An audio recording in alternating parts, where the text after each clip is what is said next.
All right, everyone. So I want to talk to you about some thought that I had today in regards to this election and the pro-Israel interests of a lot of voters.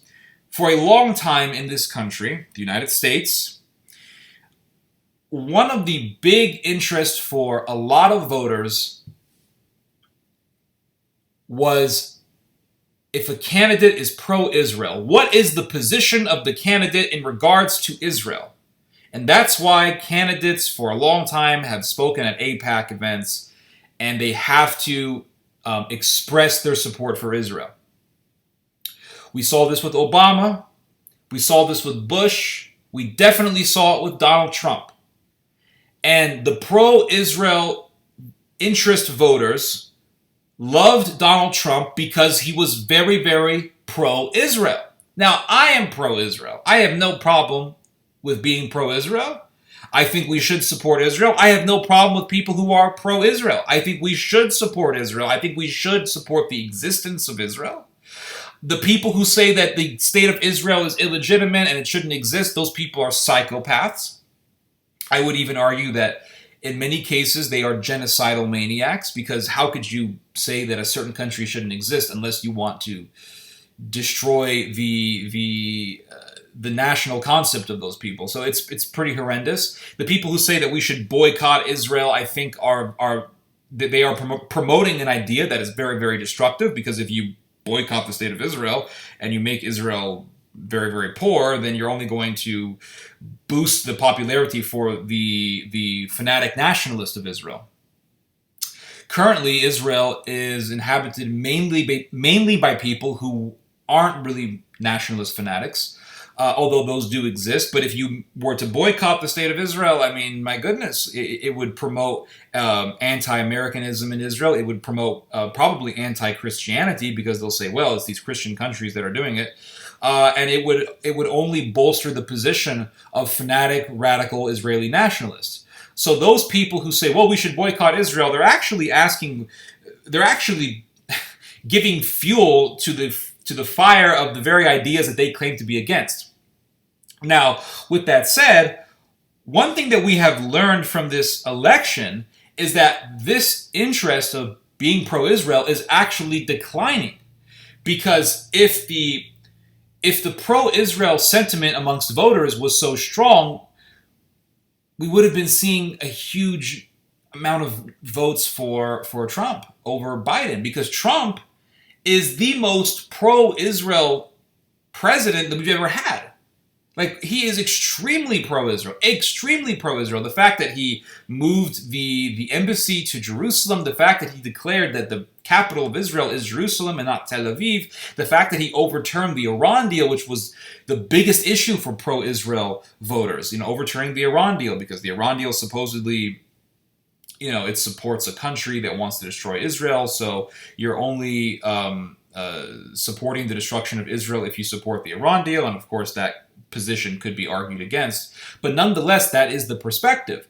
And so Trump overturning the Iran deal, Trump also brokering peace between Arab countries and Israel, which was a pretty big deal, Trump declaring the capital of Israel to be Tel Aviv, Trump, the Trump administration even vocalizing support for the state of Israel to annex around 30% of the West Bank. I mean, these were extremely pro-Israel positions.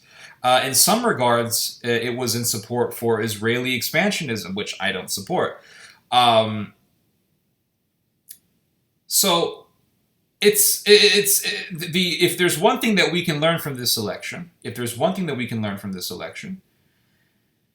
it's that the pro-Israel bloc amongst voters is dying. And it's dying because the boomers are losing their presence. Now, am I going to sit here and say, well, at one point we are going to no longer see pro-Israel sentiment in the United States? No, that would be crazy. As long as you have people like Steven Crowder being very popular, you're going to have people who are very, very pro-Israel. Even young people, millennials, who are going to be pro-Israel. I've been seeing them for years. But what I will say is that the pro-Israel voting bloc is becoming less and less significant. It's always going to be there, don't get me wrong, but it's becoming less and less significant. Now, there are going to be people who will argue and say things like, well, this is great. Yeah, to hell with the Israelis, F Israel. Let's just cut off the Israelis from all American help or aid. Let's just leave the Israelis out to dry, etc., etc. And, you can ask me, well, Ted, what's wrong with that? Yeah, F Israel, to hell with Israel. Why are we allowing the Israelis to leech off of our government or leech off of our tax dollars or whatever? Now, I will tell you that the anti-Israel atmosphere, which has been growing in the last 5 years or so, is dangerous. It's not good. It's not good. I have been critical of Israel. Listen, every country has things that it should be criticized for. Israel is not exempt from criticism. But at the same time, that does not mean we go the extreme route and say, oh, to hell with the Israelis, let's never help them, let's never do anything for them. It's complete and utter insanity to have this position. For one, and let me first say that there is a growing fanaticism, and you can see it very clearly on the internet, where people just say, F Israel, the Israelis are this and that and this and the other, the Holocaust didn't happen, and many times anti-Israel sentiment translates very smoothly towards Nazi sympathy and Holocaust denial. Gee, who would have guessed? For one, if you were to cut off the Israelis, who would become popular in Israel? Not the moderates. It would be the fanatics. It would be the fanatics, because people would say, well, the Americans have abandoned us. Our neighbors want to destroy us. The Muslims around us want to annihilate us. Iran wants to annihilate us. So what are we going to do? We are going to support the most radical element of the political class in Israel. And that would be very, very dangerous. What would that mean for ethnic minorities within Israel, the Arab minority within Israel, the Christian minority within Israel? They would say, well, the Christians are European or Western or Muslim agents, Arab agents, these Arab Christians over here. Well, they don't support us. Let's just put them in camps or kill them. And yes, there are people in Israel who would not mind doing this. And if you think that they aren't elements within the Israeli government who would not mind killing ethnic minorities, or who wouldn't mind killing Palestinians, you would be delusional. If you don't believe me, just read about the Lebanese civil war and how the Israeli government backed the Phalangists who butchered many, many, many Palestinian civilians with the support of Israel. So there are elements within the Israeli government who would support this type of thing. And there are many Israelis who would not. But if Israel is completely cut off, and we're just like, well, and we listen to these fanatics on the RT comment section and say, well, yeah, to hell with Israel, the fanatics in Israel would gain power. Just like if you isolate Iran, which is what we have been doing for a while now, who wins in Iran? Who wins? The fanatics. The fanatics win in Iran. This is why we shouldn't isolate countries. Now, another dangerous thing is that the anti-Israel sentiment, which is growing, it translates very smoothly to Nazism. You're going to say, oh, Ted, you're a boomer, ha, pro-Israel. If that makes me a boomer, then so be it. We have to look at reality here. The idea that, how do I put this? The growing indifference towards Israel in our political climate, it reflects some dangerous trends. For one, one of the reasons why the United States supports Israel is because of the Holocaust. The United States supported the creation of an Israeli state. The United States said, well, the Jews were almost annihilated by the Germans and the Nazis, so we should have a state for them. And I completely agree with this. It's It's like, well, so much of the world hates the Jews. Let them have a state where they can have refuge. I completely support this. But then if you say, well, who cares about Israel? Let's not support them. If your idea gets materialized, then you will have all sorts of destructive consequences. If Israel is not supported, the fanatics in Israel win. Secondly, other countries will smell blood, and they will want to kill Jews. Israel is not just this country that America wants to support for no reason. Israel is an American satellite within the Middle East. There's a reason why they always say Israel is our biggest ally in the Middle East, because it is. It's a better, I trust Israel over Turkey. I would choose Israel over Turkey any day. Turkey is our biggest Muslim ally. It's our biggest ally in the Muslim world, and it's our biggest Muslim ally in the Middle East, in the Near East. But I would choose Israel over Turkey any day. At least I would rather deal with Netanyahu than Erdogan. I would rather deal with Netanyahu than some Turkish nationalist fanatics who wouldn't mind knifing Syrian refugees or Armenian minorities. That's one thing you have to factor in here. So, Israel is an American satellite within the Middle East. If you cut off Israel, well, guess what you have? You've just cut off American influence in the Middle East. You've just cut off American control over the Middle East. Then what happens? You have a vacuum. Who fills that vacuum? Turkey, Iran, the two big regional powers in the Middle East. Once you get rid of Israel. So you would have all sorts of destructive consequences of that. That's why it's important that the United States supports Israel, and this whole idea of just cutting off Israel from American support is not only insane, it will have very destructive consequences.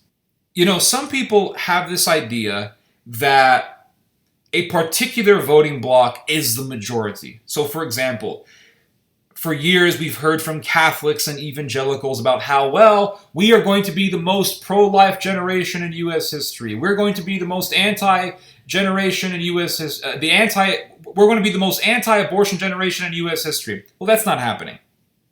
There are plenty of young people who are pro-life, but at the same time, there are so many young people who are pro-abortion that it's so split, it's so divided, the House is so divided that we don't have the leverage to ever abolish abortion nor to overturn Roe v. Wade. There are so many people who want abortions, and there are so many people who have a financial interest in abortion that the abortion establishment is too powerful to destroy. It's too powerful to topple.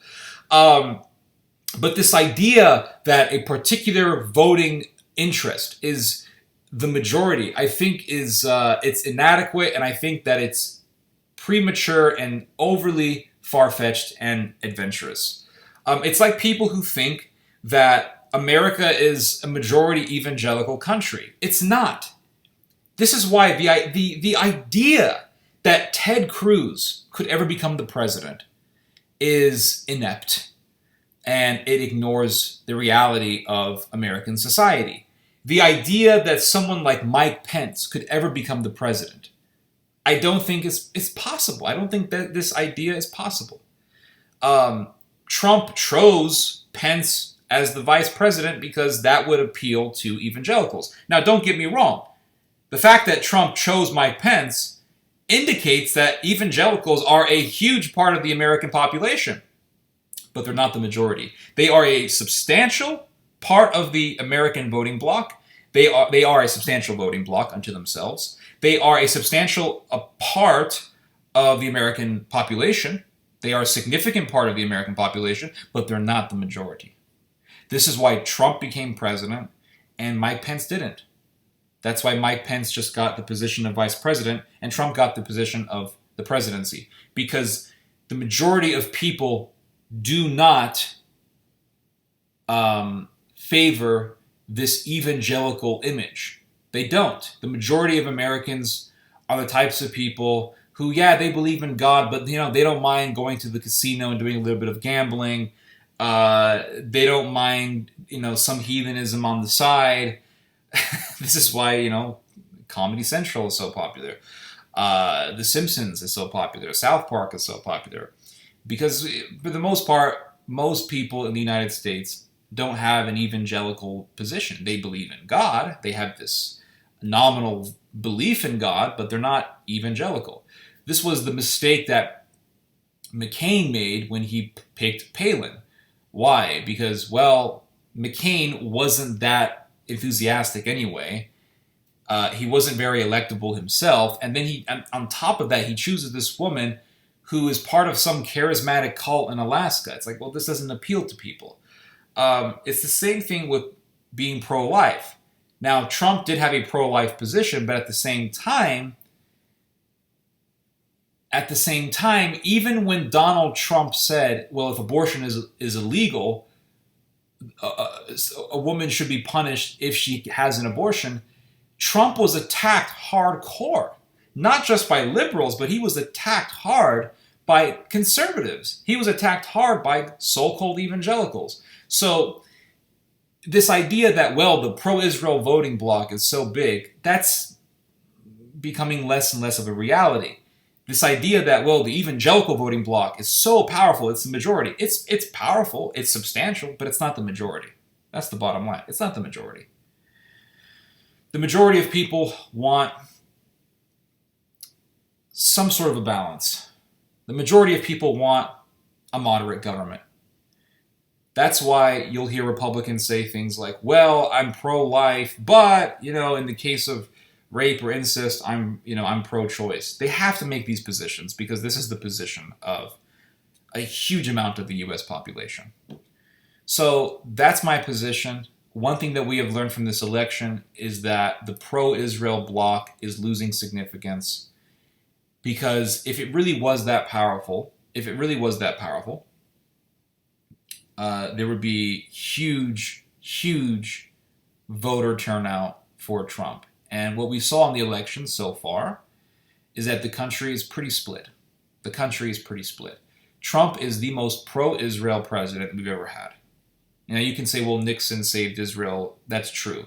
But as far as enacting particular policies in favor for Israel, Trump is the guy. For all the people who are extremely pro-Israel and they vote based on the interest of Israel and based on their own Zionist sentiment, Trump is their guy. But we didn't really see a cut and dry election for Trump. It's been very bumpy. Trump could become the president. But even if he becomes the president, it's going to be by a hair and not a landslide. I know there were people saying, I think Trump's going to win by a landslide. Like I said before election night, it's going to be a close election. And that's what we've seen. So anyway, those are my thoughts. You guys just heard some theology. God bless.